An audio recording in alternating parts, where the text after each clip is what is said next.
अस्सलाम वालेकुम, very good evening to all of you. Dawn News पर इन फोकस के साथ मैं हूं नादिया नकी। आजकल बहस सिर्फ दो ही हैं, माशी हालात कैसे बेहतर होंगे और इलेक्शन आखिर कब होंगे। तारीख तो दी जा चुकी है, लेकिन माशरी अबतरी के हवाले से मामलात काफ़ी गंभीर हैं। अगर आप देखें तो महंगाई भी रिकॉर्ड तोड़ है, या हर इशारिया अगर आप देख लें उठाकर तो पता चलता है कि जी पाकिस्तान की तारीख में यहाँ तक ये चीज़ नहीं पहुँची थी जो अब पहुँच चुकी है।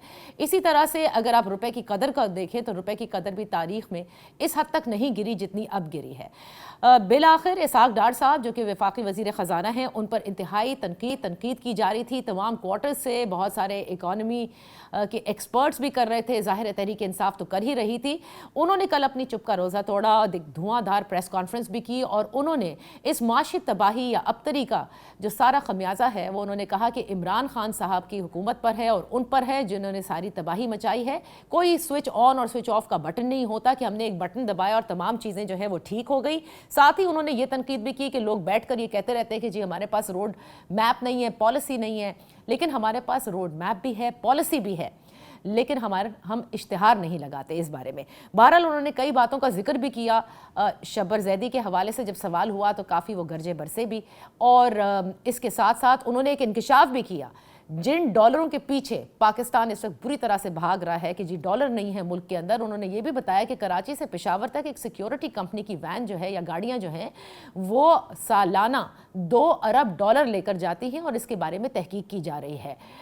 ये भी एक बहुत बड़ा इंकशाफ था। दूसरा, IMF के हवाले से भी उन्होंने कहा कि ये जो हर वक्त कहा जाता है कि मुल्क दिवालिया होने वाला है, ऐसी कोई सूरत हाल नहीं, न हो रहा है, न आगे इंशाल्लाह होगा। साथ ही उनका ये भी कहना था कि फाइनेंशियल इमरजेंसी नहीं लगाई जा रही। अब आज के जो मामला हैं, आपको पता है कि चाइनीज़ कमर्शियल बैंक के हवाले से उन्होंने जिक्र भी किया था कि पहली ट्रांच जो है वो आ गई है और ये 3 इक़साद के ऊपर मबनी होगी। ये कमर्शियल बैंक की उन्होंने कहा कि तकरीबन 1.3 बिलियन डॉलर्स का उन्होंने जिक्र किया। लेकिन IMF के साथ जो टॉक्स हैं या IMF के साथ जो डील है वो ताहाल अभी तक सामने नहीं आई है। आज इसी हवाले से बात करेंगे कि जी पॉलिसी भी है, रोड मैप भी है मौजूदा हुकूमत के पास, फिर इतनी तनकीद क्यों की जा रही है। हमारे साथ मौजूद हैं former chairman FBR Shabbar Zaidi साहब, thank you so much joining us. Senior सहाफ़ी मेहताब हैदर, मुआशी उमूर पर इनकी गहरी नज़र भी है और ग्रिप भी है, thank you so much for joining us Mehtab. Shabbar Zaidi sahab, पहले तो गुफ्तगू का आगाज़ आपसे कर लेते हैं। कल काफ़ी इसाक डार साहब आपसे नाराज़ हुए इसलिए कि सहाफ़ी ने सवाल भी ये कहा कि शब्बर जैदी साहब कहते हैं कि आप इस्तीफ़ा दे देंगे। उस पर फिर उन्होंने फिर ये जवाब दिया कि आपको जेल जाना चाहिए, और बाद में जब प्रेस कॉन्फ्रेंस हुई उसमें भी उन्होंने इसी बात का जो है वो जिक्र किया। तो शब्बर जैदी साहब ये तो बताइए, कौन से अरबों रुपए के रिफंड्स आपने दे दिए? क्यों डार साहब आपसे इतने नाराज हैं कि वो कहते हैं आपको जेल जाना चाहिए? बिस्मिल्लाहिर्रहमानिर्रहीम। नादिया, आपका बहुत शुक्रिया कि आपने मुझे प्रोग्राम में लिया। मैं एक्चुअली इस वक्त आना नहीं चाह रहा था क्योंकि मैं इस वक्त करबला मोहल्ला में हूँ और मैं नजफ अशरफ करबला मोहल्ला में अपनी ज़ाती ज़ियारत के लिए आया हुआ हूँ। तो मैं इंशाअल्लाह ताला 8 तारीख को वापस आके इस पे डिटेल बात करूँगा। बात यह है कि मैं इस बारे में बात इसलिए नहीं करना चाहता कि शायद हमें वजीर खजाना साहब को ये बात पता नहीं है कि रिफंड जो होते हैं किसी भी चीज़ के और कोई भी इंफॉर्मेशन जो होती है टैक्स की, वो एक कॉन्फिडेंशियल इंफॉर्मेशन होती है। अगर कोई आदमी ये कहता है कि किसी ने किसी आदमी को रिफंड दिया, इस कंपनी को रिफंड दिया, तो इसका मतलब है वो कॉन्फिडेंशियल इंफॉर्मेशन को रिवील कर रहा है। ये जो चीज़ है ये इलीगल है और ये कॉन्स्टिट्यूशन में अलाउड नहीं है। अगर कोई आदमी ये कहता है कि किसी चेयरमैन FBR ने किसी को रिफंड दिया तो वो और किसी का पार्टी का नाम ले रहा है, तो टेक्निकली स्पीकिंग ये एक क्राइम है, क्योंकि जो इंफॉर्मेशन उस टैक्स पेयर की है विद द FBR ये कॉन्फिडेंशियल इंफॉर्मेशन है और किसी को हक इख्तियार नहीं है। इसकी मैं थोड़ी बैकग्राउंड बता दूं। नहीं सर, लेकिन एक चीज और भी बता दें, रिफंड देना क्राइम तो नहीं है ना, वो तो इलीगल नहीं है, बाय लॉ देना होता है। देखो नादिया, मैं इन चीजों के बिला वजह की चीजों के जवाब देने में इंटरेस्टेड नहीं हूँ। मेरी जात इन चीजों से बालातर है। जो मेरा जिंदगी का रोल है, मैं इन चीजों से बालातर हूँ कि मैं आपके और उनके इस तरह के सवालों का जवाब दूं। मैं तो आपको एक बिल्कुल कानूनी चीज बता रहा हूँ कि अगर किसी क्लाइंट को या किसी इंसान को या किसी टैक्स पेयर को कोई रिफंड मिला है, कहीं नहीं मिला है, और कोई दूसरा बंदा उसके बारे में इंफॉर्मेशन रिवील करता है, तो ये क्राइम है। क्योंकि जो जो ठीक। टैक्सेशन की अच्छा ये बात काजी फैजी साहब वाले केस पे सुप्रीम कोर्ट ने बड़े वाजे अल्फाज में लिख दी है। तो मैं इसको अच्छा इसका मैं थोड़ा सा और बैकग्राउंड क्लियर कर दूं। ये सारी जो कहानी उनके दिमाग में डाली गई है वो ये है कि एक हमारी खातून है मेंबर असेंबली की शिजा फातिमा ख्वाजा, जो कि ख्वाजा आसिफ की भतीजी भांजी है, उन्होंने असेंबली में एक सवाल किया था कि जी शब्बर साहब ने अपने क्लाइंट्स को रिफंड दिए हैं। तो पहले तो दादिया मैं ये बता दूं कि पाकिस्तान की जितनी भी बड़ी कंपनियां हैं, पाकिस्तान के जितने भी डॉक्यूमेंट्री सेक्टर है, सब मेरी कंपनी एयर फर्गूसन के क्लाइंट रह चुके हैं। तो मैं जो भी काम करूंगा डॉक्यूमेंट सेक्टर में वो सारे मेरे पास के क्लाइंट्स होंगे। तो मैं इस पे तीसरी बात ये है कि शायद जो लोग इस तरह की बात कर रहे हैं वो इस बात से वाकिफ नहीं है कि चेयरमैन एफबीआर का कोई ताल्लुक रिफंड से नहीं होता। अच्छा, और ये सारी चीजें फील्ड ऑफिसर करते हैं। तीसरी बात यह है कि जब मैं चेयरमैन एफबीआर रहा तो मैंने कभी जिंदगी में 8 महीने में कभी किसी फील्ड ऑफिसर से 1 to 1 अकेले में बात नहीं की है, क्योंकि मैं इसमें बिलीव कर। तो मैं मतलब मेरा ये सवाल कहने का सवाल है कि ये जो बात उन्होंने की है मुझे उसका अफसोस हुआ, और मेरा ख्याल है वो इसकी कानूनी पेचीदगियों को समझते नहीं है। क्योंकि अगर मैं ये केस अगर कोई जो शिजा फातिमा ख्वाजा ने सवाल किया था, मैंने उस पर लीगल ओपिनियन दी है कि अगर मैं उनके खिलाफ केस करता हूँ तो उनकी मेंबरशिप खत्म हो सकती है नेशनल असेंबली की, क्योंकि उन्होंने किसी की प्राइवेट इंफॉर्मेशन को रिवील किया है। उनको कैसे पता लगा, मुझे ये बताइए नादिया, उन्हें कैसे पता लगा? नहीं, ये मुझे ये बताएं कि डार साहब को कैसे पता लगा कि मैंने रिफंड दिए हैं? कौन से लॉ में उन्होंने इंफॉर्मेशन ली है? उनके पास ये बात कहाँ से आई है? तो ठीक है शब्बर साहब, एक मिनट, आपने अपनी क्लैरिटी के लिए सारी बातें कही, जरा मुझे नहीं, मेरा नहीं है ये, मैं नहीं कह रहा हूँ, मेरी बात सुने, मैं इन सवालों के जवाब देना पसंद नहीं करता। नहीं, लेकिन जाहिर है, मेरी एक बात सुने ना, आप एक फॉर्मर चेयरमैन एफबीआर रह चुके हैं, एक भरी प्रेस कॉन्फ्रेंस में आपके हवाले से अगर ये कहा जाए कि आपने अरबों रुपए दे दिए और आपको जेल में होना चाहिए, तो ऑफ कोर्स बनता है ना आपसे पूछना कि भाई ऐसा क्या किया है आपने। आप उनसे पूछे, मुझसे क्यों पूछे? अच्छा, अब 1 मिनट रुकिएगा ना शब्बर साहब, 1 मिनट, इस चीज को यहीं पे जरा थोड़ा हॉल्ट करते हैं, जरा थोड़ा आगे चलते हैं। मेहताब साहब भी क्योंकि हमारे साथ मौजूद है, मैं ओपनिंग रिमार्क्स उनसे लेना चाहूंगी। मेहताब साहब, इसहाक डार साहब की प्रेस कॉन्फ्रेंस शब्बर साहब पे जिस किस्म के इल्जाम लगाए गए, अभी शब्बर साहब ने एक कानूनी पेचीदगी भी बता दी है कि ये कानूनी तौर पर गलत है। क्या कहेंगे इस पूरे मामले पर आप? क्यों इतना शब्बर साहब से खायफ हैं इसहाक डार साहब? जी थैंक यू वेरी मच। असल में देखें, एक उन्होंने जो इसहाक डार साहब ने से कल जो सवाल हुआ, मैं वहां पे मौजूद था, और बेसिकली उनका गुस्सा जो है उसकी बुनियादी वजह ये थी कि शब्बर साहब ने अपनी किसी अपीयरेंस में ये कहा है कि डार साहब रिजाइन करने वाले हैं। तो वो सारी कंट्रोवर्सी वहां से ट्रिगर हुई। देखें, इनके अरसे के दौरान मैं एफबीआर को कवर करता रहा हूं। देखें, अगर दो चीजें हैं, अगर तो रिफंड्स उनके आउट ऑफ टर्न दिए या रिफंड्स नहीं बनते थे, इन्होंने दे दिए, तो इन्होंने गलत काम किया। लेकिन अगर उनके रिफंड्स जिस भी कंपनी के हैं, अगर उनके रिफंड्स ठीक थे, कोई फेक या फ्लाइंग एडवाइसेस नहीं थी, आउट ऑफ टर्न नहीं उनको मिले, तो इन्होंने ऐसा कोई जुर्म नहीं किया। अब ये तो इन्वेस्टिगेटर्स जो है वो बता सकते हैं, लेकिन मैं समझता हूं कि अब बुनियादी तौर पे इस टाइम हुकूमत और वफाकी वज़ीर खजाना साहब इस चीज से खाइफ लगते हैं कि जो लोग भी ऑल्टरनेटिव्स की बात कर रहे हैं वो उन्हें इस टाइम अच्छे नहीं लगेंगे, क्योंकि ऑल्टरनेटिव की बात जब आप करेंगे तो आप उस लाइन में खड़े हैं जो कि उनको रिप्लेस करने जा रही है। तो मेरे ख्याल में शायद इसके गुस्से के पीछे उनके जहन में ये भी है कि कहीं पे कोई ऐसा प्लान तो नहीं बन रहा कि शायद अगर हुकूमत हटे तो कौन कौन से लोग हैं जो पोटेंशियल कैंडिडेट्स हैं जो शायद पाकिस्तान में जो है वो आए। तो मेरे ख्याल में ये अल्टरनेट जो नैरेटिव्स हैं उनका आपस में जो है वो मुकाबला है। अच्छा, बाकी शब्बर साहब इसके बारे में ज्यादा बेहतर अंदाज में जी शब्बर साहब तो मुझे दिसंबर से कह रहे हैं, 31 दिसंबर 2022 को जो मेरे साथ प्रोग्राम किया उसमें कहा था आप देखिएगा चंद हफ्तों के अंदर एक टेक्नोक्रेट सेटअप बन जाएगा। बाद में फिर उन्होंने कहा कि नहीं, कोई भी चीज आइन के खिलाफ नहीं होनी चाहिए, लेकिन बहरहाल मौजूदा हालात में ये सिस्टम इस तरह नहीं चल सकता। एक छोटी सी ब्रेक लेते हैं, यहाँ पर ब्रेक से वापस हाजिर होंगे, कहीं मत जाइए, देखते रहिए इन फोकस। शब्बर साहब, अब आज के हालात पर आ जाते हैं। इसहाक डार साहब ने कहा कोई बटन नहीं होता भाई कि जिससे आप फौरन मईशत को सही कर दें, और पिछली हुकूमत ने खुसूसन इमरान खान साहब पे उन्होंने सारी ये खमियाजा डाला है। मूविंग फॉरवर्ड अब ये चाइनीज़ की एक किस्त आ गई है $50 करोड़ की, 3 एक साथ के ऊपर मुश्तमिल है।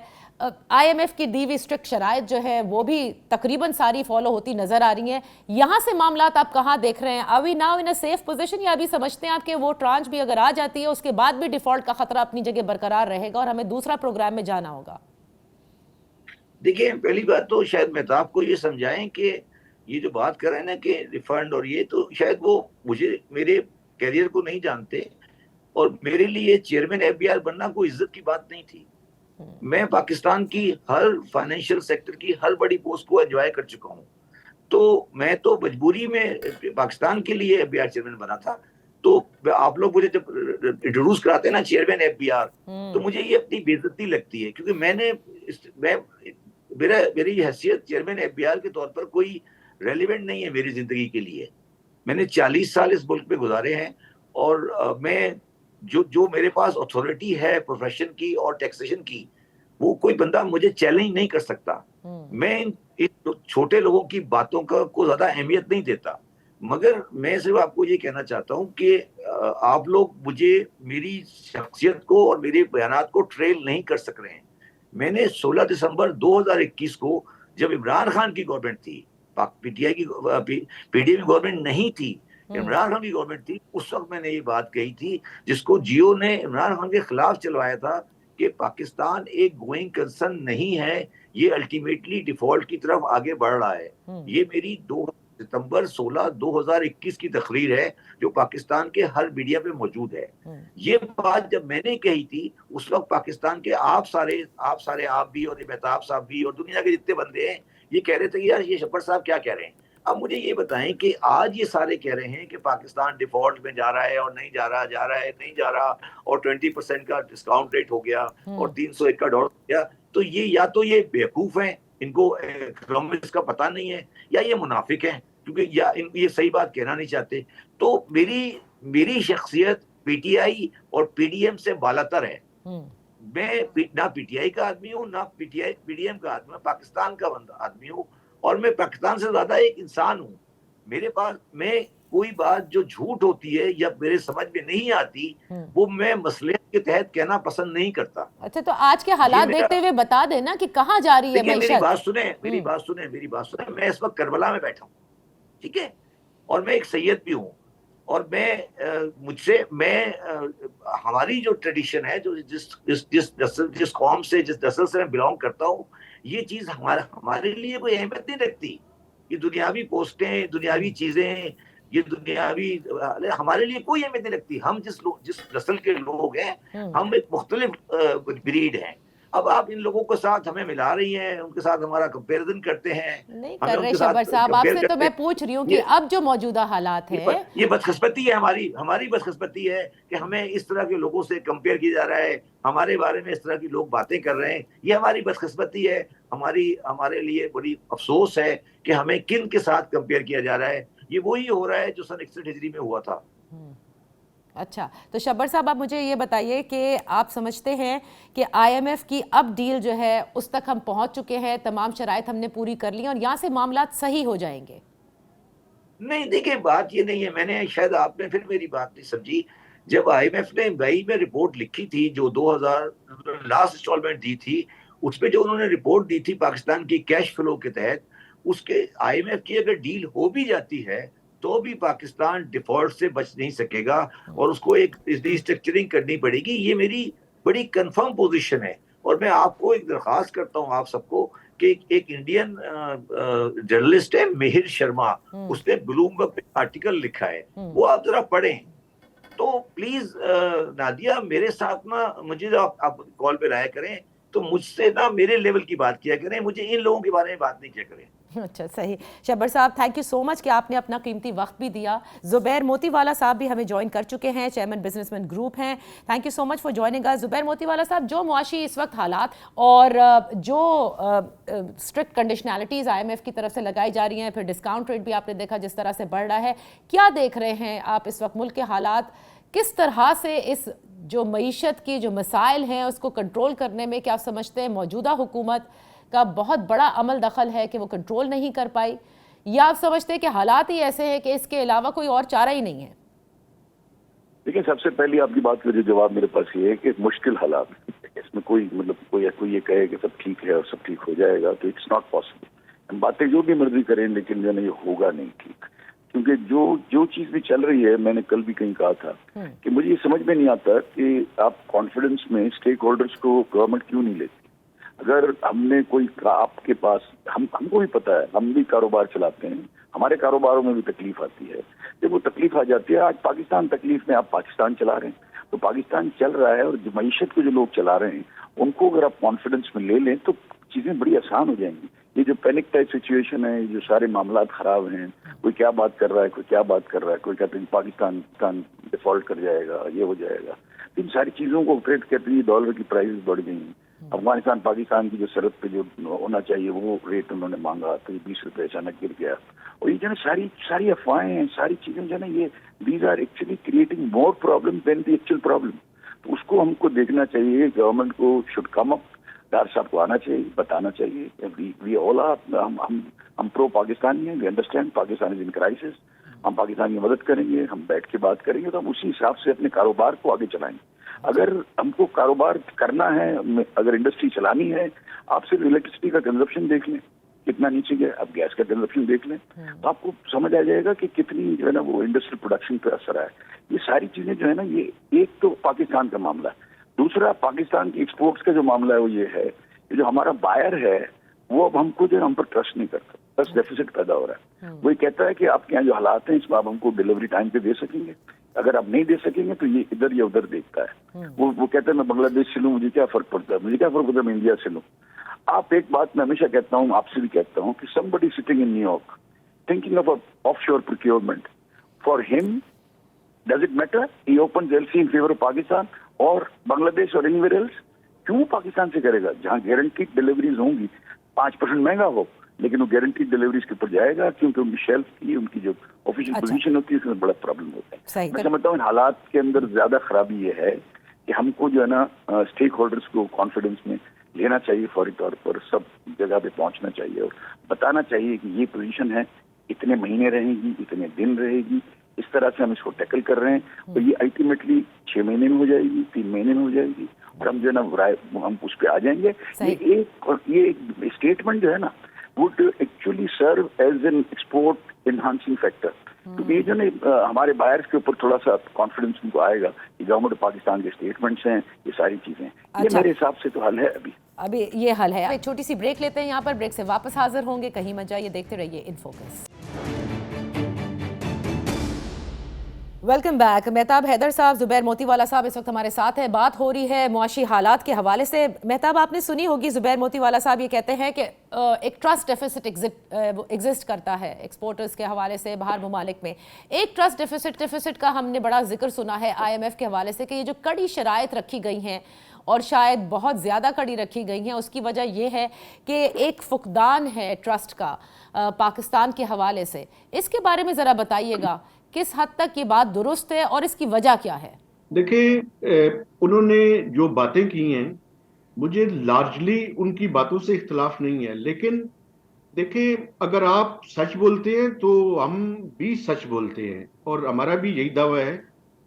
मसला ये है कि अगर सच की बात की जाए तो मुझे ये इजाजत दें बात करने की, ये जो चार्टर्ड अकाउंटेंट्स हैं इस मुल्क के अंदर, इनको ये कॉन्फ्लिक्ट ऑफ इंटरेस्ट है अगर आप चेयरमैन FBR बन जाएं तो, क्योंकि उसकी वजह ये है कि आप एक तरफ लोगों को और मुख्तलिफ कंपनीज को सर्व करते रहे हैं, तो आइडियली ये है कि आप फिर किसी ऑफिशियल पोजीशन पे ना आए मेहरबानी करके। अगर आप आएंगे तो लोग आपके ऊपर सवालात उठाएंगे, तो आपको फिर उनके जवाब देने पड़ेंगे। आपकी जो बात मैं करना चाहता हूँ, देखें ट्रस्ट डेफिसिट तो है, उसकी वजह ये है कि माजी से लेके आज तक हम कहते कुछ और है, करते कुछ और है। मसलन इमरान खान साहब ने जब हुकूमत जाने का टाइम था तो उन्होंने IMF के एग्रीमेंट को ब्रीच किया। अच्छा, बड़ी मुश्किलों से मिफ्ता साहब ने उस एग्रीमेंट को रिवाइव किया। उसके बाद डार साहब आए, डार साहब ने फिर उसको ब्रीच करने की कोशिश की। पेट्रोल की प्राइसेस जो कि उनके साथ तय था कि वो बढ़ाएंगे, खासकर लेवी को बढ़ाते रहेंगे। वो उस अंदाज में नहीं बढ़ाई, उन्होंने कोशिश की कि मैनेज करें। उन्होंने एक्सचेंज रेट को आर्टिफिशियली मैनेज करने की कोशिश की। जब वो दोनों चीजों में नाकाम हुए, चूंकि उनकी उनकी कोशिश ये थी कि वो फ्रेंडली कंट्रीज से पैसे पहले ले लें ताकि स्ट्रेंथ के साथ आईएमएफ से बातचीत करें, वो उसमें नाकाम हुए। अब जब नाकाम हुए तो अब आईएमएफ जो है वो ड्राइविंग सीट के ऊपर है, राइट, और वो अपनी प्रिस्क्रिप्शन और अपना मेन्यू जो है वो आपको बता रहा है। और इसी वजह से आप ये देखिए कि इस टाइम प्लीज जी जी जी मेहता प्लीज आप बोलिए। मैं ये कह रहा हूं कि इस टाइम आईएमएफ वो शराइत बनवा रहा है जो कि उन्होंने 1998 में मनवाई थी। और 1998 की सिग्निफिकेंस ये है कि आपको याद होगा कि उस टाइम पाकिस्तान ने न्यूक्लियर एक्सप्लोजन्स किए थे, बिल्कुल, और आईएमएफ और वर्ल्ड बैंक ने 24 प्रायर एक्शन रखे थे प्रोग्राम को रिवाइव करने के लिए। तो जब हमारे फॉरेन एक्सचेंज रिजर्व्स, जब पीडीएम की हुकूमत आई थी तो 10.8 बिलियन डॉलर्स पे खड़े थे, आज 3.2 बिलियन डॉलर्स पे खड़े हैं, ये चाइनीज पैसे आने से पहले।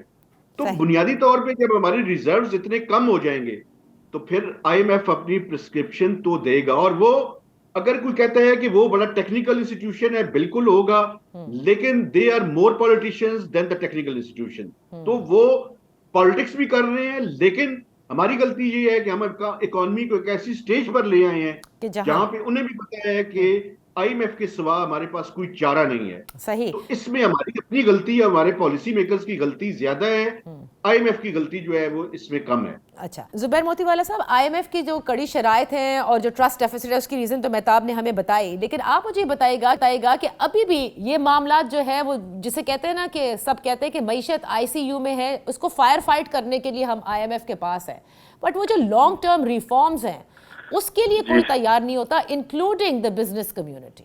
इस पर जरा बताइएगा कि क्या आप समझते हैं कि पाकिस्तान के अब हालात मजीद इस तरह से नहीं चल सकते, चाहे वो टैक्सेशन के बारे में बात हो, चाहे वो जितना रिलीफ एक्सपोर्टर्स को दिया जाता है या बिजनेस कम्युनिटी को दिया जाता है, वो वक्त है कि नहीं, हमें एक long term policies, long term reforms की तरफ जाना होगा जिस तरह दुनिया भर में होता है। मैं समझता हूँ कि बिल्कुल ये जो आप जो बात करी है बिल्कुल ठीक नहीं है। बिजनेस कम्युनिटी, मैं तो हमेशा ऑन रिकॉर्ड हूँ कि मैं समझता हूँ कि पाकिस्तान की इकोनॉमी के अंदर स्ट्रक्चरल रिफॉर्म्स आने चाहिए। इसके अंदर शॉर्ट टर्म, मीडियम टर्म और long term. You can't have a long term reforms until unless you address the current crisis. जब आप करंट क्राइसिस को करते हैं ना, जब आप उसके एड्रेस करते हैं तो लोगों के पास उसके अंदर वो रूम पैदा होता है जिसमें आप मीडियम टर्म्स के अंदर जा सकते हैं, लॉन्ग टर्म में जा सकते हैं। अभी तो लोगों के पास आप देखें ना, इंटरेस्ट रेट इतना बढ़ गया, आपके पास आपने सब्सिडी विड्रॉ कर ली इलेक्ट्रिसिटी के ऊपर, आपने गैस के रेट बढ़ा दिए, फिर आपने जो आपका इंटरेस्ट रेट है हाईएस्ट इन द हिस्ट्री हो गया। तो this all adds to the cost of doing business. अब जब कॉस्ट ऑफ मैन्युफैक्चरिंग बढ़ेगा, हम ये डेफिनेटली, मैं तो कम से कम समझता हूँ कि डार साहब is doing whatever the best can be done under the circumstances. क्योंकि ये देखा, कोई भी फाइनेंस मिनिस्टर, आप मुझे बताएं कि ये it is not one day, it is not एक दिन का, ये नहीं है, ये पाइल अप होता रहा है। अगर आप इसको देखें कि जो आज इकोनॉमिक डिवीजन ने जो आपके जो उन्होंने जो फिगर्स दिए हैं कि we wanted to have 21.8 billion dollars और हम जो है ना 6.5 कर सकें। अब इतना बड़ा जो फर्क है ये तो किसी गवर्नमेंट में कोई गवर्नमेंट नहीं निकाल सकती। मैं यही सिर्फ कहता हूं कि ये सारे हालात हम सब समझते हैं, सब समझते हैं, और हम देखें इन अ वे हम कुर्बानी देने को भी तैयार हैं। हम ये चाहते हैं कि हमारी इंडस्ट्रियां चलती रहें, हम इसके अंदर और प्रोग्रेस करें, हम बीएमआर करें, हम नई इंडस्ट्री लगाएं, हमारे अपने प्रोडक्शन को बढ़ाएं, हमारे कॉस्ट ऑफ डूइंग बिजनेस को कम करें। तो हम ये एडहॉक रिलीफ अभी हमको चाहिए, फिर इसके बाद शॉर्ट टर्म रिफॉर्म्स में हम आ जाएं, फिर इसके बाद हम मीडियम टर्म्स में आए और फिर लॉन्ग टर्म में आए। लॉन्ग टर्म रिफॉर्म वो हैं जो कि इन्वेस्टमेंट को अट्रैक्ट करेंगे। ये इन्वेस्टमेंट की जब हम बात करते हैं, अच्छा। ये जो ना ये तीनों चारों चीजें ये है कि मेरा सिर्फ कहना ये है कि अंडर द सर्कमस्टांसेस हमारे पास कोई चॉइस नहीं है, ठीक है। ये जो इतने भी उन्होंने इकदाम किए हैं, मेरे ख्याल से कुछ और भी हो सकते हैं, मतलब अल्लाह ना करे हो सकते हैं, क्योंकि इससे देखिए साहब, पाकिस्तान कम्स फर्स्ट। आपने देखें जुबैर मोतीवाला साहब, आपने कहा ना कि गिवन द सर्कमस्टांसेस डार साहब आपके नजदीक बहुत अच्छा काम कर रहे हैं, लेकिन यही तो तनकीद की जा रही है कि पहले जो मिफ्ता इस्माइल साहब कर रहे थे उसको आके एक तरह से अंडू किया गया, वही कंटिन्यूटी रहती तो आज हालात यहाँ तक ना पहुंचते। नहीं, देखिए बात सुने, इसके बाद हालात मजीद खराब हुए हैं। अच्छा, आप ये बताएं आईएमएफ की शराइत के अलावा क्या किया है? जो आईएमएफ की शराइत को इम्प्लीमेंटेशन का ही तो मसला है। आज अगर आप ये देखें इंटरेस्ट रेट किससे बढ़ा, आईएमएफ की शर्तें कबूल करने से। हाँ, लेकिन सब्सिडी टाइम कैसे विड्रॉ हुई? मैं तो आप कह रहे हैं उसकी ना, वजह से- मैं तो आप कह रहे हैं ना कि इसहाक डार साहब ने आकर जो टाइम जो है वो जरा ज्यादा बाय कर लिया, उन्होंने मैनेज किया दोबारा से। नहीं, मैंने नहीं कहा ये, मैंने नहीं कहा, मैंने कहा नहीं ये आपने जो ना नहीं अगर- कहा, हमारे साथ जी, मेहताब हैदर हैं जो जी, सीनियर जी, सहाफी हैं, जी, वो बता रहे हैं ना जी, कि कहाँ पे मसला और गंभीर होता गया। पहले उन्होंने इमरान खान साहब ने जो माशी जो जिस तरह से उन्होंने हैंडल किया था आईएमएफ को, उसका जिक्र किया, फिर अल्टीमेटली मिफ्ता इस्माइल साहब आए, वो आईएमएफ की तरफ चले गए, फिर डार साहब आए, उन्होंने कोशिश की मैनेज करने की, बाहर से पैसे जमा करने की, नहीं हुए, वी वर लेट। तो जाहिर है that's why IMF is in the driving seat. तो देखिए गलतियां तो बात हुई ये ना। है कि अब प्रॉब्लम ये है कि how long you can ask you friendly countries to give you the money. ऐसे नहीं हो सकता ना कि अब मैं मांगता ही रहूं। उनको भी अपने पैसे की एबिलिटी टू पे हमारे अंदर वो नहीं देखते, हाँ। तो कैसे वो आपको जो है ना वो पैसे लैंड करेंगे। अच्छा। प्रॉब्लम ये है कि एक बैंकिंग इस्तेलाह है एबिलिटी टू पे। जब आप किसी पान वाले को भी देते हैं तो उसको आप देखते हैं कि कितने कमाएगा ये, मैं इसको लोन दे रहा हूँ, 100 रुपए कमाएगा तो मुझे 50 वापस करेगा ना, 50 तो अपने घर के लिए भी चाहिए। ये सारी चीजें कहते हैं एबिलिटी टू पे।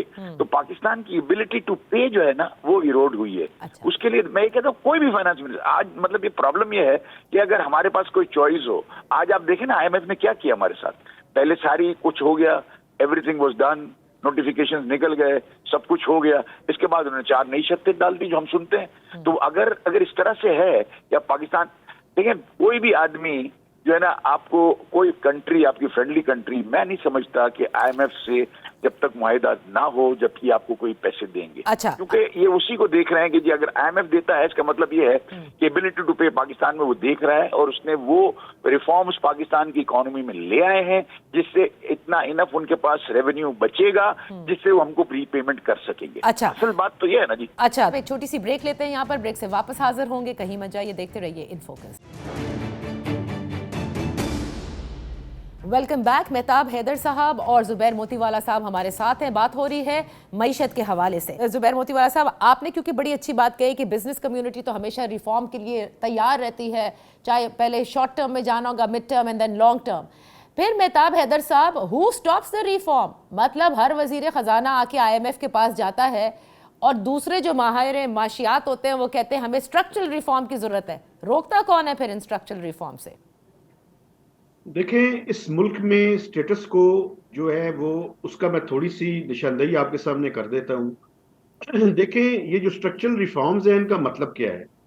अगर स्ट्रक्चरल रिफॉर्म्स का मतलब हमने ये समझ लिया है कि आप बिजली की कीमत बढ़ाते रहें, आप टैक्स जो पहले से दे रहे हैं, ये मसलन फॉर्मल सेक्टर को ये रिप्रेजेंट कर रहे हैं, यही इन्हीं के ऊपर टैक्स का बोझ हम लाते रहें और इनकी कॉस्ट ऑफ डूइंग बिजनेस को बढ़ाते रहें, तो ये स्ट्रक्चरल रिफॉर्म्स नहीं है। मेरा ख्याल है स्ट्रक्चरल रिफॉर्म्स ये हैं कि आप ये देखें कि पहले मैं बिजली के सेक्टर की बात कर लेता हूँ। बिजली का सेक्टर जो है वो आप ये देखें कि कुछ 1600 अरब रुपया पिछले साल हमने बजट से निकाल के उसके लॉसेस के लिए दिया।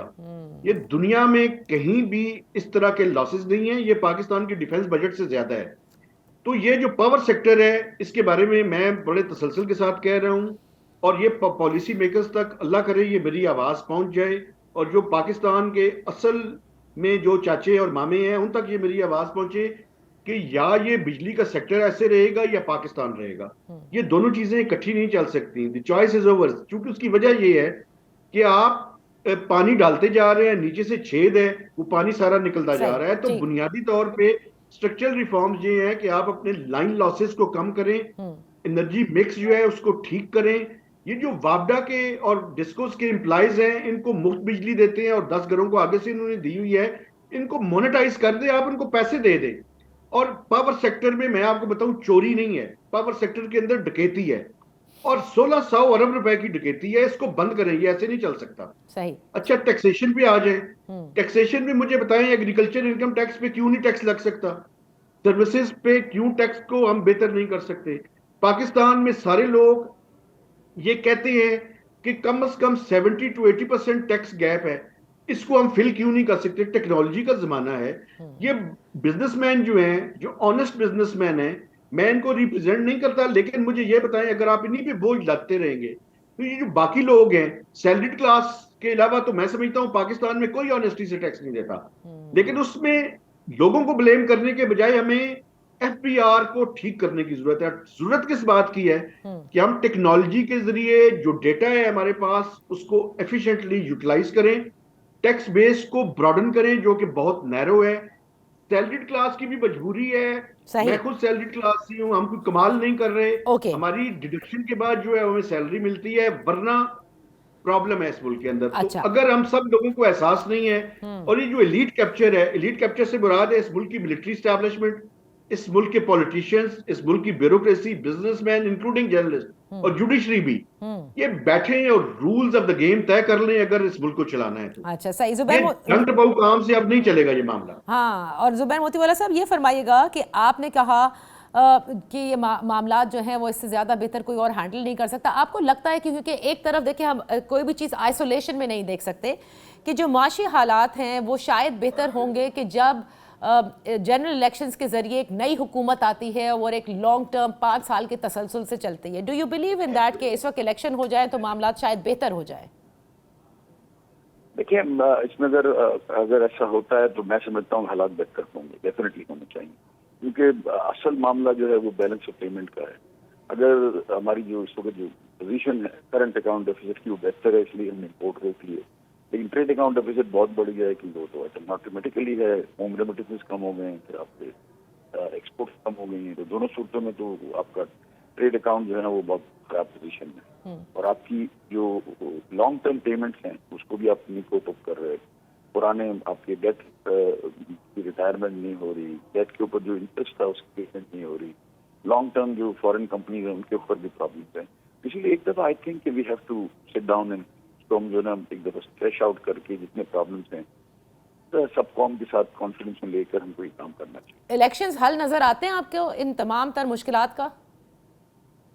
देखिए, I am political, I will not comment on elections whether होने चाहिए कि नहीं होने चाहिए। अब तो हमारी सुप्रीम कोर्ट की चीफ जस्टिस साहब उसको देख रहे हैं। I would not like to comment on this. Alright, thank you so much Zubair Motiwala साहब for participating on the show. Mehtab, आपसे मैं लास्ट चीज पूछना चाहूंगी, इज दिस इनफ? यानी ये जो IMF की अब कितने दिन और लगेंगे आपको लगता है तो कि ये मटीरियलाइज हो जाए, and is this going to be the last one, या जैसे मिफ्ता साहब कहते हैं कि इमीडिएटली आपको दूसरे प्रोग्राम में जाना होगा अगर आपने डिफॉल्ट से बचना है? जी बिल्कुल, देखिए IMF का ये प्रोग्राम अगर रिवाइव हो भी जाता है तो हमें एक नया प्रोग्राम IMF से लेना पड़ेगा। अभी भी आप अगर कह रहे हैं, अभी भी अगर कह रहे हैं? अगर उसकी वजह ये है ना कि देखिए सऊदी अरब से कंफर्मेशन बाकी है, ये जैसे ही कंफर्मेशन होगी स्टाफ लेवल एग्रीमेंट होगा, और देखें बुनियादी तौर पे मसला ये है कि कहीं कोई नई शर्त ना आ जाए, ये एक इशू है अभी तक। उम्मीद ये है कि नेक्स्ट वीक के दौरान स्टाफ लेवल एग्रीमेंट हो जाएगा। अगला साल जो है वो IMF के अलावा जो भी हुकूमत हो, PDM की हो, इलेक्शंस के बाद कोई नई हुकूमत आ जाए या टेक्नोक्रेट्स की हो, IMF का नया प्रोग्राम लेना पड़ेगा। उसकी बुनियादी वजह ये है कि $27 बिलियन की डेट सर्विसिंग है सिर्फ, और करंट अकाउंट डेफिसिट अगर बिल्कुल भी कम कर लें तो $4-5 बिलियन तो होगा अगले साल भी। तो अगले साल आपको कम से कम $30 बिलियन से ज्यादा की रिक्वायरमेंट है। ये आप कैसे जनरेट करेंगे अगर IMF के पास नहीं जाएंगे? और आखिरी बात मैं आपको ये भी बता दूं, हुकूमत किसी की भी आए, पाकिस्तान को डेट रिस्ट्रक्चरिंग करनी पड़ेगी, और खासकर जो नॉन पेरिस क्लब है, यानी खुसूसन चाइना, उससे हमें रिक्वेस्ट करनी पड़ेगी, वरना हमारा जो आगे आने वाला टाइम है मुझे इससे ज्यादा सख्त नजर आ रहा है। और ये डेट रिस्ट्रक्चरिंग की बात जो है मुझे याद है अच्छी तरह, हुमायूं अख्तर खान साहब कहते हैं कि इस वक्त की तजवीज़ उनकी यही है कि हमें डेट रिस्ट्रक्चरिंग में जाना चाहिए वरना मसाइल और गंभीर होंगे। बहरहाल मुआशी हालात जो है वो एक दिन में तो सही होते नहीं, बात तो बिल्कुल दुरुस्त है, लेकिन वो जो लॉन्ग टर्म स्ट्रक्चरल रिफॉर्म्स का जिक्र जो मैं हमेशा कहती हूँ कि हम सुनते आए हैं कि होने चाहिए और करने होंगे, वो अभी भी लगता है कि कोई करने को तैयार नहीं है। ये तो इस वक्त फायर फाइट की जा रही है। बहरहाल लेट्स सी कि किस हद तक sense is going to prevail, क्या इलेक्शंस होंगे वक्त के ऊपर, और क्या उसके बाद हम वाकई किसी एक बेहतर मुआशी रिफॉर्म्स वाली हुकूमत देखेंगे जो कहती है कि जी हमें रिफॉर्म करने, या फिर अभी हम देखेंगे कि शायद मज़ीद कोई एक कड़ी शर्तें भी आएँ और साथ साथ रिफॉर्म्स के साथ साथ भी काम करें। वो अभी हमें होता नज़र नहीं आ रहा। इजाज़त दीजिए, अल्लाह हाफ़िज़।